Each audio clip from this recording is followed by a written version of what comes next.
So everybody was doing the planning 2024 videos and I was feeling FOMO. So I decided I need to do one as well. But this time we're going to talk about how to plan for the year ahead using astrology. Step one is to always start with your own list. I really think it's a good idea to sit down initially by yourself to reflect on 2023 and really just go with your own feeling and with your own intuition as to how you would like 2024 to look. What do you want to do? What sort of things do you want to accomplish? Where do you want to put your focus? What do you want to spend your time doing? And I really want us to focus on leading the year with power and with a feeling of control and responsibility, rather than starting with astrology first and then feeling like we need to fashion our life around it.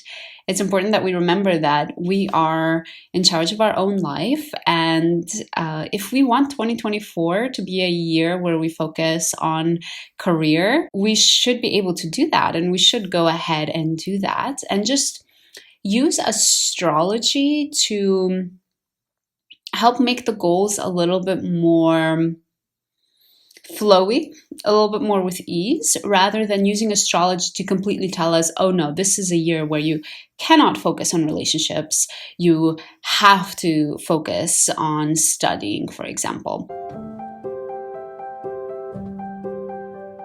So once you have your own list of goals, this is where we're going to get into planning with astrology. So have them to one side. And let's take a look first at adjusting some goals based on the planet of Jupiter. So I don't know how familiar you are with astrology, but Jupiter stays in a sign for about a year. So it's perfect to start off with in a yearly planning session. And wherever Jupiter is in your chart, personally for you, is showing what place you are going to have a lot of opportunities and a lot of just amazing things being thrown your way.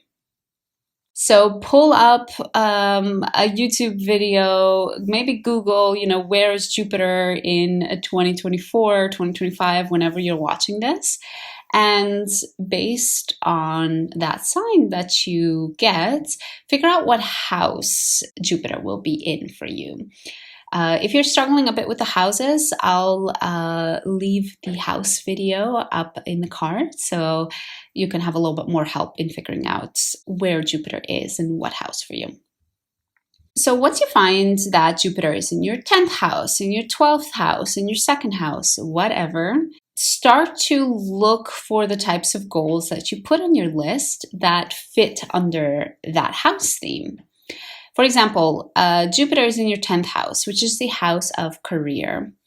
Take a look at all of the goals that you listed in your list that are career goals. And the way we're going to adjust them is we're going to put the Jupiter spin to them.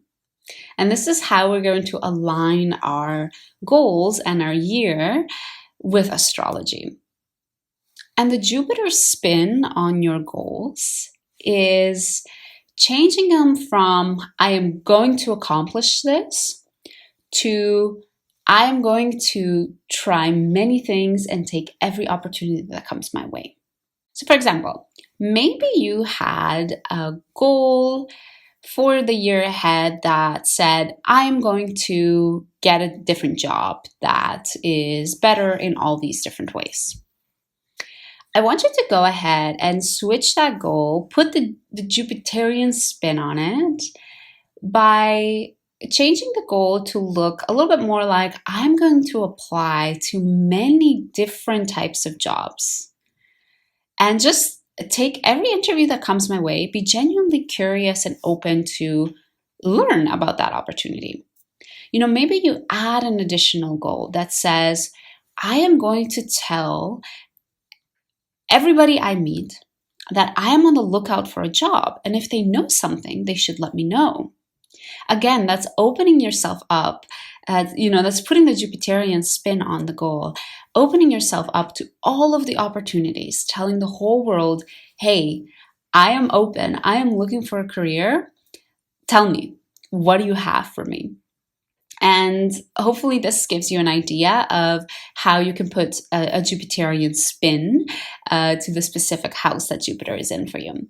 If you want more personal advice, you can go ahead and leave what house Jupiter will be in for you in the upcoming year in the comments, and I'll make sure to comment and give my 2 cents on it. So the second step is going through our list of goals with the Saturnian spin on it. So we just did the planet Jupiter, and now we're going to do the planet Saturn. Saturn transits a house, well, we should say Saturn transits a sign, about 2 to 3 years long. So it moves a little bit slower than Jupiter, but still, I think it's a good amount of length in its transit that it makes it really nice if we're doing yearly planning. So you're going to do the same thing. Google, look up a YouTube video, figure out where Saturn is in the year up ahead, whether 2024, 25, 26, or whenever you're watching this video. Once you know the sign that Saturn is in, go ahead and figure out what house that is for you personally. Once you have the house, you are going to look through the list of goals and find any goals that you listed that fit under the theme of that house. Let's say Saturn is in your 4th house for the year ahead. You're going to go ahead and find on your list whether you had any goals in relation to your family, maybe spending more time with your family. Maybe you had a goal to renovate your house or maybe buy a new house, for example. The way we're going to put the Saturnian spin on these goals is instead of focusing on, I am going to find a new house and purchase it in 2024, instead of focusing on a final, finished, wrapped up with a bow on it goal, we're going to translate it to a goal that's focused on effort and showing up. This is because wherever Saturn is in, it's going to affect the themes of that house by slowing things down a bit, by asking us to work hard, by asking us to put in a lot of effort, and we might not see the results right away. We have to have patience to see the results when Saturn is in a specific house. So in order to sort of release maybe some frustration that you're going to have in the year ahead, see if you can translate that goal of, I want to buy a new house, to, I am going to go on the house searching websites every month, and I am going to respond to a house advertising, I don't know what they're even called, a house advertising one a day. So you're really shifting your goal to just, I am showing up. I am putting in the effort of looking for a house. Maybe it's instead of, I am going to buy a new house in 2024, you shift the goal to, I am going to make an appointment with my bank to see how much mortgage I can get approved for. Really shift any of those goals to focus on the effort that you're going to put in and not focused on the final goal that you're going to achieve. It doesn't mean that it won't happen in the next year. It doesn't mean if Saturn is in your 4th house that you're not going to find a house in the next year. As a matter of fact, it could be what happens. It could be, Saturn represents responsibility and being an adult, and what's more adult than getting a mortgage? But still, it's about acknowledging that this is going to be an area in your life that's going to require effort and showing up. And therefore, by shifting your goal to focus on the effort and showing up, it should feel a little bit more natural and a little bit more flowy and less like you're pushing against the wind. All right, and the final consideration we're going to do, the final edit we're going to do of our goals or our plan for the year ahead is putting the North Node spin on it. Same thing, look up the North Node, what sign is it in the upcoming year? Once you have the sign, take a look at what house that translates for you. You can do this by pulling up a birth chart online, for example. The way we're going to put a North Node spin on your goals is shifting them more into, I am going to try new things and I'm going to step out of my comfort zone. So let's do an example. Let's say the North Node is in your 9th house for the year ahead. The 9th house themes are education and travel, belief systems. Maybe, it could even represent religion, for example. Perhaps on your goal list for the year ahead, you have a goal that you are going to get back to school.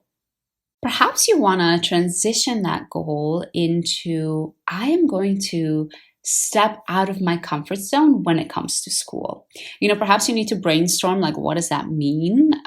What does that look like? And maybe you don't know that answer until you're literally there. You're literally in the classroom and you feel like, oh, okay, this feels really uncomfortable, whatever this is. And you remember your goal, okay, this year I'm going to step out of my comfort zone when it comes to my education. And you remember in those moments to do that. Maybe it's being outspoken in class. Maybe it's sharing your honest opinion in the classroom. Maybe it's forming friendships with your classmates, which you're not really used to. You're used to keeping sort of a professional barrier there between the two of you. So whatever house the North Node is in for you, whatever themes we're talking about, really shift them into, I am going to do things that feel uncomfortable. Wherever the North Node is, it's showing us where doing things there might feel a little bit uncomfortable. Doing things in that area of our life might feel a bit like, a kid just like learning to walk and it looks really weird and really funky and they fall down a couple of times, but they keep trying, right? They stand up and they keep trying and they keep doing it, even though it feels comfortable, even though it hurts when they fall. So shifting those goals to, I am going to step out of my comfort zone should really help you in having more fun and just learning and growing as a person. All right, let's do one big example. I know I gave little examples throughout each of the sections, but let's do one big example just as a final note that hopefully helps put all of these together. Let's say I'm Leo rising, which I am actually, and I am planning for 2024. So starting with Jupiter, in May of 2024, Jupiter is going to enter the 11th house for Leo rising, and it's going to stay there until May 2025.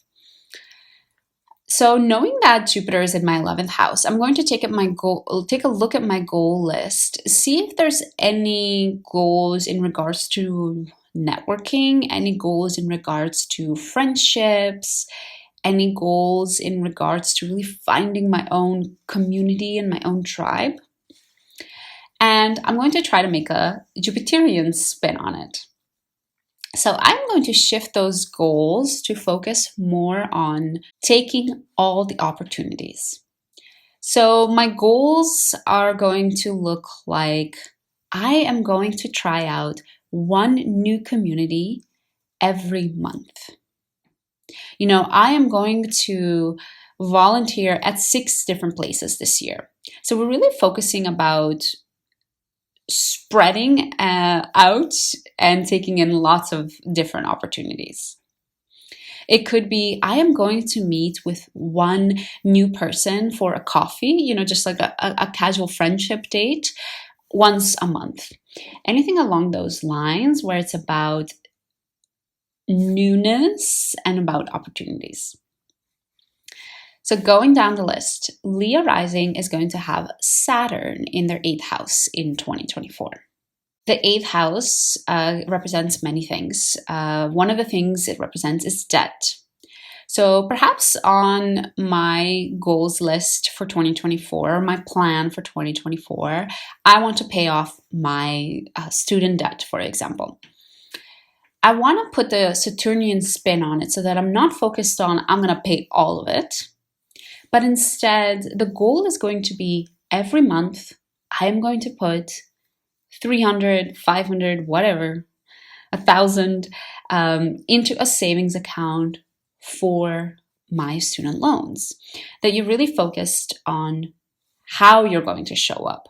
You know, maybe a different goal is I am going to get a second job, and the money of that, I'm going to put, you know, all of the money from that, I'm going to put directly into a savings account for my student loans. So we're really focusing on what are you going to do? What are the efforts that you're going to do? How are you going to show up to pay off that debt? And then finally, Leo rising is going to have the North Node in the 9th house in 2024. So actually, this was the same example that I used earlier. The 9th house represents education or belief systems. But let's focus this time on travel, for example, because in the earlier example, we focused on education. Let's say I'm a Leo rising, and in my plans or goals for the year ahead, I wanted to travel. There was something around traveling. To make that goal a little bit more aligned with astrology, I am going to write a goal that makes me feel a little bit uncomfortable. You know, maybe it's visiting a country that I'm a bit scared to visit. You know, maybe it's about doing a very difficult hike. Maybe I want to really step out of my comfort zone and climb Mount Everest. It's sort of a part of that travel category, and I'm doing something uncomfortable. So that could be a way that I could put a spin on that traveling goal. Maybe it could be putting myself out of the comfort zone for travel in terms of who I travel with. You know, maybe I always go traveling with my partner or with my friends. Maybe this year I'm going to step out of my comfort zone with my travel by going on a vacation with my siblings and putting myself in an uncomfortable position in that way, for example. I really hope this sort of generic example for Leo rising helps give you a good idea of how you can adjust your plan for the year ahead to fit a little bit more of the astrology energies for the year ahead. And as I shared earlier, please feel free to drop any sort of placements that you're a bit struggling with in the comments, and I'll do my best to answer them and give you some tips and tricks on how you can adjust your goals. As I mentioned already earlier, I talked quite a bit about houses, and you do need to know a little bit about houses in order to use this method. So I'll leave the video here where I explain houses. You can dive a little bit more into that. And also, I already have horoscopes up for January 2024. So if you don't know and you want a little bit more input as to what the first month of 2024 is going to look like for you, you can go ahead and click there and find your sign and listen a little bit more about that. Thank you so much for joining me, and I hope to see you again soon.